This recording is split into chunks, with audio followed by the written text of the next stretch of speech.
آج سے لگ بھگ 50 سال پہلے کی بات ہے۔ اس وقت گاؤں کے سادہ لوگ مرغ کی اذان سے صبح ہونے کا اندازہ لگاتے تھے اور سورج کی حرکت سے دن کے گزرنے کا اندازہ لگاتے تھے، یعنی اس وقت گھڑیوں کا کوئی رواج نہیں تھا۔ اس دن ماں نے منصب داد کو اس پریشانی سے کہ کہیں دیر نہ ہو جائے، سحری سے بھی پہلے جگا دیا۔ چاند اپنے پورے جوبن پر تھا، چنانچہ وقت کا اندازہ کرنا تھوڑا مشکل تھا۔ منصب داد بہادر آدمی تھا، رات ہو یا دن، دور ہو یا نزدیک، سفر کرنے سے نہیں گھبراتا تھا۔ 4 بہنوں کا اکلوتا بھائی، عمر کے 25ویں سال میں قدم رکھ چکا تھا، مگر دیکھنے میں اپنی عمر سے بڑا دکھتا تھا، بلا کا پھرتیلا اور نڈر، اور جس کے پیچھے ماں اور بہنوں کی دعائیں ہوں تو اسے کیا فکر۔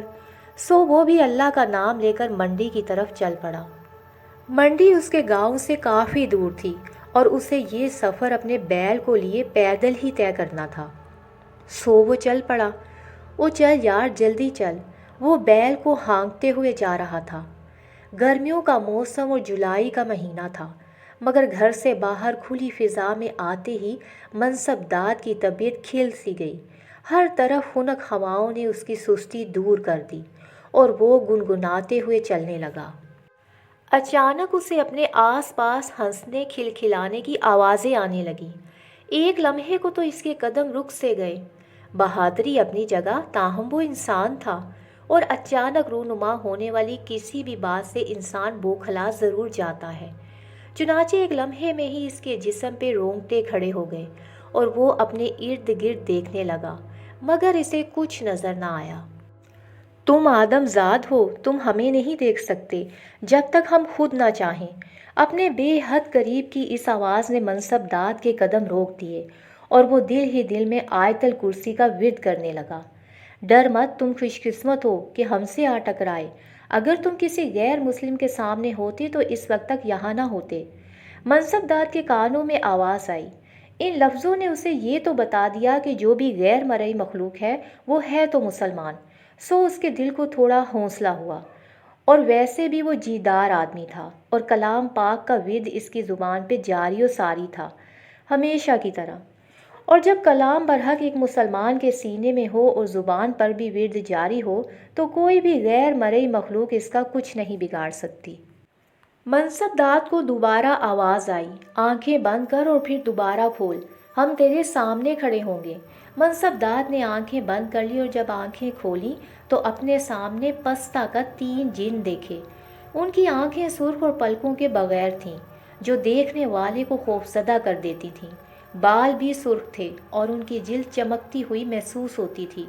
صرف ایک لمحے کو منصب داد کو ذرا عجیب سا لگا، مگر دوسرے ہی لمحے وہ کافی سنبھل چکا تھا۔ منصب داد نے تینوں جنوں کو سلام کیا۔ ان میں سے ایک نے منصب داد کو چلنے کا کہا تو منصب داد سمیت وہ بھی بیل کو لیے چلنے لگے۔ کہاں سے آئے ہو اور اتنی رات گئے؟ گھر سے نکلنے کی کیا ضرورت تھی؟ کچھ پتہ بھی ہے کہ یہ رات کا کون سا پہر ہے؟ ایک جن نے ایک ساتھ کئی سوال کر ڈالے اور جواب میں منصب داد نے سارا قصہ سنایا۔ چلو اچھا ہے، ماں کا کہا مانا تم نے، تبھی ہم سے ملے ہو۔ یہ یقین کرو یہ تمہاری ماں کی دعا ہے، ورنہ اس وقت تو بھوت پریت چڑیل دیو سب آزاد ہوتے ہیں، ویرانہ ہم سب کا مسکن ہوتا ہے۔ آئندہ ذرا سوچ سمجھ کے گھر سے نکلنا، ہر بار ہم نہیں ملیں گے۔ آپ کا کیا نام ہے اور آپ تینوں آپس میں کیا لگتے ہیں، اور آپ اس وقت کہاں جا رہے تھے؟ منصب داد نے بھی ایک ساتھ کئی سوال کر ڈالے۔ میرا نام نستور ہے اور یہ میرے دوست ہیں، اور ہم تینوں اپنے ایک دوست کی شادی پہ جا رہے تھے۔ ہم نے دیکھا کہ تم سامنے سے بیل لے کر آ رہے ہو۔ پہلے تو ہم حیران ہوئے کہ یہ کون ہے بے وقوف، پھر یہ سوچ کہ تمہاری مدد کو بڑھے کہ تم بدروحوں کے ہتھے نہ چڑھ جاؤ۔ جس طرح تم لوگ اپنے کیے کے جواب دہ ہو روز قیامت، اسی طرح ہم سب بھی اللہ پاک کو جواب دہ ہیں، بس اسی لیے تمہاری مدد کو آگے بڑھے تھے۔ بہت شکریہ۔ منصب داد دل سے نستور کا شکر گزار ہوا۔ چلتے چلتے ان کا گزر ایک کنویں کے قریب سے ہوا۔ منصب داد نے نیچے جھانکا تو پانی دکھائی دیا، مگر کنویں کے ساتھ کوئی ڈول نہیں بندھا ہوا تھا کہ وہ وہاں سے پانی نکال سکتا، بس ایک ہوز بنا ہوا تھا تاکہ پانی نکال کے اس میں ڈالا جا سکے، مگر ڈول ہوتا تب پانی ڈالتا۔ اس کے چہرے پر فکر امڑی کیا ہوا؟ نستور نے پوچھا۔ اسے بھوک لگی ہوئی ہے، جانور ہے بیچارہ۔ اس نے بیل کے سر پر ہاتھ پھیرا، پانی پلانا چاہتا تھا۔ یہاں تو دور اور نزدیک کچھ ایسا دکھائی نہیں دے رہا کہ میں اس سے پانی پلا دوں۔ منصب داد پریشان ہو گیا۔ واہ یار، ہمارے ہوتے ہوئے پریشان ہو تم دیکھتے جاؤ بس۔ نستور نے یہ کہا اور اپنے ساتھ کھڑے ساتھی جن کو دیکھا تو اس نے اپنے دونوں بازو اپنے اطراف میں پھیلا دیے، ساتھ ہی اس نے آہستہ آہستہ اوپر کو اٹھنا شروع کر دیا۔ منصب داد کو پل بھر کے لیے جھرجھری سی آ گئی، مگر کچھ ہی دیر گزری تھی کہ گھاس کے ایک بڑے سے گٹھے کے ساتھ وہ جن دوبارہ وہاں پہنچ گیا۔ لو پہلے بیل کو گھاس ڈالو، پھر اس کو پانی بھی پلاتے ہیں۔ نستور بھائی، بارات کا بھی وقت ہونے کو ہے، دیکھنا ہم سب نے وہاں جانا بھی ہے، دوسرا جن بولا۔ چلے جائیں گے، یہ انسان اس وقت مشکل میں ہے، میں اسے اکیلا نہیں چھوڑ سکتا۔ تم جانتے ہو میں نے ایک عالم انسان سے تعلیم حاصل کی ہے، اس لیے کسی انسان کی مدد کرنا اپنا فرض سمجھتا ہوں۔ بہت شکریہ نستور بھائی۔ منصب داد نے نستور کی بات سنی تو دل سے اس کا شکر گزار ہو گیا۔ چلو بیل کو کنویں کے نزدیک لاؤ۔ منصب داد بیل کو قریب لایا۔ اچانک کنویں میں ڈول کے گرنے کی آواز آئی، جیسے ڈول کنویں کے کناروں سے لگ رہا ہو، تاہم ڈول منصب داد کو کہیں دکھائی نہیں دیا۔ ہاں، پانی حوض میں صاف دکھائی دے رہا تھا۔ بیل نے جی بھر کے پانی پیا۔ منصب داد نے ابھی بیل کو کنویں سے ہٹایا ہی تھا کہ تھوڑی ہی دور سینکڑوں مشلیں جلتی ہوئی دکھائی دیں، ہر طرف روشنی ہی روشنی تھی۔ یہ کیا؟ منصب داد نے نستور جن سے پوچھا۔ ہمارے دوست کی بارات، تم ایک طرف کو ہو جاؤ، ہماری برادری میں سب ایک جیسے نہیں ہوتے، کوئی تمہیں نقصان بھی پہنچا سکتا ہے۔ منصب داد قریب ہی ایک اگی ہوئی جھاڑی کے پیچھے جا چھپا۔ ہر طرف ہنسنے کی آوازیں تھیں۔ منصب داد کو صرف روشنی نظر آ رہی تھی اور روشنی بردار نظر نہیں آ رہے تھے۔ وہ کچھ گا بھی رہے تھے لیکن ان کی بولی اس کی سمجھ میں نہیں آ رہی تھی۔ جس ساز پر وہ گا رہے تھے اس کا ردھم بہت من موہ لینے والا تھا، ایسا سر تال کہیں نہیں سنا تھا۔ وہ روشنی کا سیلاب ایک بڑے سے بوہڑ کے درخت پہ چڑھ گیا۔ منصب داد کو ایک دم گویا سردی سی لگنے لگی۔ نکل آؤ، نستور کی آواز پہ منصب داد باہر نکلا۔ یہ سب مجھے کیوں نظر نہیں آ رہے تھے آپ کی طرح؟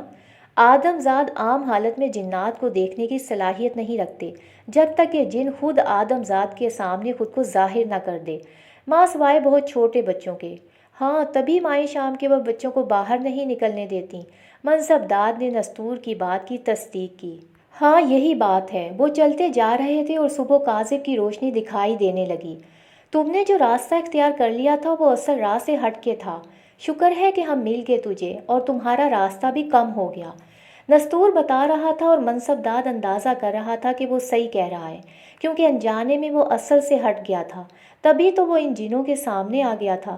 اب تم جاؤ، یہ وقت ہم جنات کا واپس اپنے اپنے مسکن میں جانے کا ہے۔ ابھی تھوڑی دیر میں اذانیں ہو جائیں گی، اب تمہیں کوئی ڈر نہیں۔ ہمیں شادی میں بھی شرکت کرنی ہے، پہلے ہی تمہاری وجہ سے ہمیں دیر ہو گئی ہے۔ نستور بھائی، ہم نے تو سنا تھا کہ جنات بہت نقصان دہ ہوتے ہیں، مگر آپ نے تو میری مدد کی ہے، کوئی نقصان نہیں پہنچایا مجھے۔ بتایا نہ تمہیں کہ ہم جنات میں بھی مسلمان اور غیر مسلم ہوتے ہیں۔ غیر مسلم تو کسی صورت انسان کے ہمدرد نہیں ہو سکتے۔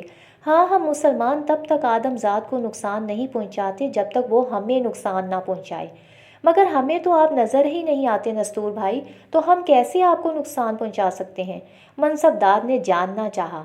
بے شک تم انسان ہمیں عام حالت میں نہیں دیکھ سکتے۔ نستور بھائی، کیا تم ہمارے گھروں میں بھی موجود ہوتے ہو؟ نہیں، جہاں آبادی ہو وہاں ہم اپنا مسکن نہیں بناتے، اور خاص کر مسلمانوں کے گھروں میں ہم ہر اس جگہ ہوتے ہیں جہاں پاکی کا خیال نہ رکھا جائے۔ ہر ناپاک جگہ، ہر ویران جگہ ہمارا مسکن ہوتا ہے، لیکن متقی جنات پاکیزہ جگہوں پر رہتے ہیں۔